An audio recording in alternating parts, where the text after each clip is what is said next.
Hello guys, yan si Auntie Ining, 83 years old. Yan yung sinasabi kong pamamaraan ng ng palay. Agirik, agibuyog, agtaep,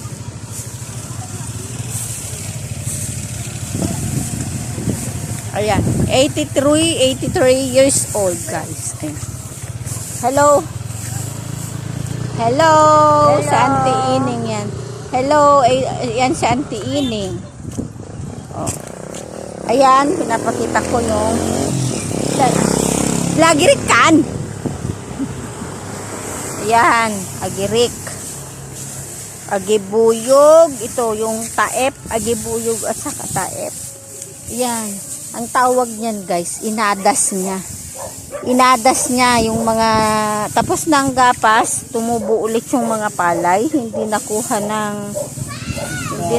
ng reaper sa mga may-ari ng mga palayan yan. Sayang. Ayan guys, 83 years old yan si Lola Ining, Auntie Ining ko siya. Ayan, tignan nyo yung mga naadas niya. Yan, ang dami pa. Siya lang mag-isa yan guys. Nangihinayang siya, pero tignan mo nga, nakakapanghinayang nga, ang dami. Ayan oh. Ayan si Benzo, magpa-practice na, maligo ka mamaya. Agirik yan ang tawag. O yan ang ginagawa niya. O yan. Kapamunti panji patok ante. Dagita. Hoy. Ipay pamunto jay. Uray sa mo DJ gudwana mabalen. Ay ado. O yan. O. Madami sang naadas. Nakakapanghinayang nga din naman talaga siya. O tignan mo.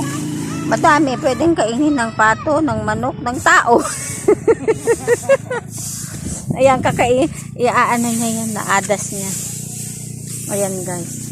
Huwag mong ihalo yan. Yan ganyan pensyon ang pamamaraan nung una. Makati talaga yan siya. Makati talaga yan anak. Ito yung tinatawag naming bigao, bilao.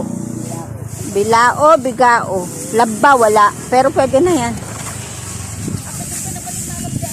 Aman, Uncle. Ingka pa kilugan kita, Uncle. Awan pa yagyan na. Adan to. Bye-bye. May kamay. Deta. May nama makilugan. Ayan, deta ni. Bye-bye.